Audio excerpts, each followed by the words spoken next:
यार, organic chemistry ना उस रिश्तेदार की तरह है जो बिना बताए घर आ जाता है दिमाग खराब करने। और जब बात हो ऑल्डिहाइड्स, कीटोन्स और कार्बोक्सिलिक एसिड्स की, तो लगता है सीधा 8 नंबर का पटाखा फटने वाला है बोर्ड एग्जाम में। बट टेंशन मत लो, आज के इस वीडियो के बाद तुम लोग इन कॉम्पाउंड्स के साथ वही करोगे जो मम्मी तिंडे की सब्जी के साथ करती हैं। खत्म, टाटा, बाय बाय। अगले कुछ मिनट में हम पूरा चैप्टर खत्म करेंगे, सारी नेम रिएक्शंस की ऐसी तैसी करेंगे, और हाँ, बीच में थोड़ा बूंदी का रायता भी फैलाएंगे। अगर नए हो तो जल्दी से सब्सक्राइब बटन को तोड़ दो, क्योंकि आज टॉपर बनना फिक्स है। चलो शुरू करते हैं कहानी से। इस पूरे चैप्टर का विलन या बोलो हीरो एक ही है, कार्बोनिल ग्रुप। ये कार्बन और ऑक्सीजन का जो डबल बॉन्ड है ना, ये बिल्कुल एक टॉक्सिक रिलेशनशिप जैसा है। ऑक्सीजन थोड़ा ज्यादा ही अट्रैक्शन दिखाता है इलेक्ट्रॉन्स की तरफ, हाईली इलेक्ट्रोनेगेटिव ब्रो। तो ऑक्सीजन पर आता है पार्शियल नेगेटिव और बेचारे कार्बन पर आता है पार्शियल पॉजिटिव चार्ज।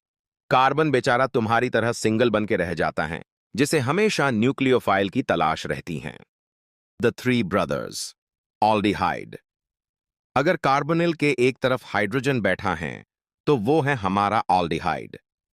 इसका शॉर्टकट याद रखना, ऑल्डिहाइड हमेशा टर्मिनल पोजीशन में रोता रहता है।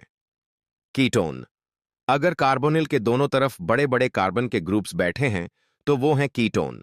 ये रिच किड है, बीच में बैठता है, फुली सिक्योर्ड। Carboxylic acid.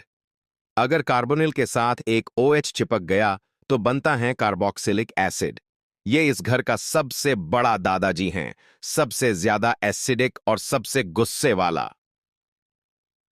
अब आते हैं उस बात पर जो एग्जाम्स में तुम्हारी नींद उड़ाती हैं, प्रेपरेशन मेथड्स। इसको याद रखने का एक सिंपल रूल है, अल्कोहल का नशा उतारो। Oxidation of alcohols. Primary alcohol को अगर माइल्ड ऑक्सीडाइजिंग एजेंट PCC या CrO3 दोगे तो बनेगा ऑल्डिहाइड। लेकिन अगर गलती से स्ट्रॉन्ग एजेंट KMnO4 दे दिया तो गाड़ी सीधा कार्बोक्सिलिक एसिड पर जाके रुकेगी। PCC बिल्कुल तुम्हारे उस दोस्त जैसा है जो बोलता है भाई एक ही पैक पिएंगे, कंट्रोल रहता है। और KMnO4 वो दोस्त हैं जो पूरी बोतल खोल देता है, सीधा एसिड बना के ही छोड़ेगा।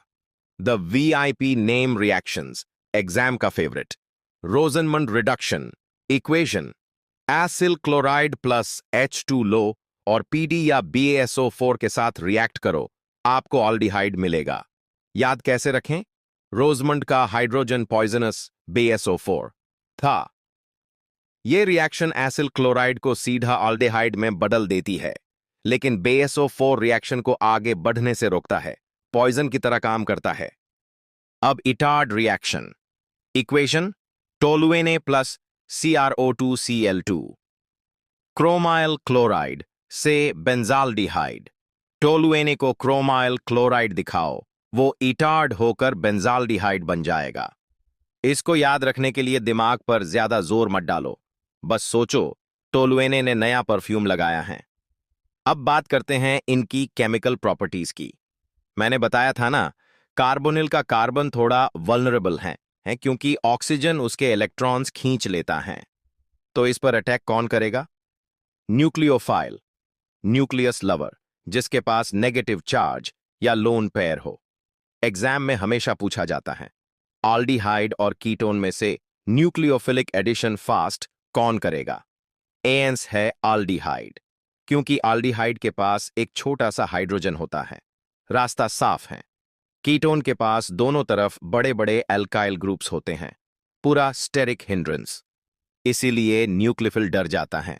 अगर लैब में तुम्हें 2 टेस्ट ट्यूब्स दे दी जाए और बोला जाए पहचानो कौन ऑल्डिहाइड हैं और कौन कीटोन, तो क्या कहोगे?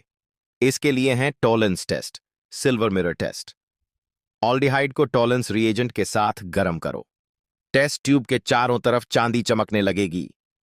कीटोन तो बोलेगा हट, मुझे नहीं चमकना। कीटोन टॉलरेंस टेस्ट नहीं देता। अब Fehling's test. Aldehyde Fehling's solution के साथ रेड ब्राउन प्रेसिपिटेट देता है, कीटोन फिर से मुंह फेर लेता है। अब आते हैं चैप्टर के आखिरी हिस्से पर, कार्बोक्सिलिक एसिड। या इतना एसिडिक क्यों है बॉस? क्योंकि जब ये अपना H+ डोनेशन में दे देता है तो बनता है कार्बोक्सिलेट आयन। ये आयन इतना स्टेबल है रेजोनेंस की वजह से कि इसे कोई फर्क नहीं पड़ता कि H+ चला गया। ये बिल्कुल उस ब्रेकअप जैसा है जहां लड़का बोलता है, अच्छा चलता हूं, और लाड़की बोलती हैं, मुझे कोई फर्क नहीं पड़ता, मेरे पास दूसरा है। तो दोस्तों, ये था तुम्हारा ऑल्डिहाइड्स, कीटोन्स और कार्बोक्सिलिक एसिड्स का वन शॉट। अगर आपको इसका पार्ट 2 चाहिए तो कमेंट करो और मुझे कमेंट में बताओ कि रोजनमंड रिएक्शन में कौन सा कैटलिस्ट यूज होता है। देखे किसने ध्यान से सुना। और हाँ, शेयर करो अपने उस बैकबेंचर दोस्त के साथ जो अभी भी यूट्यूब पर how to pass chemistry in one night search कर रहा है। मिलते हैं अगले वीडियो में। Bye bye.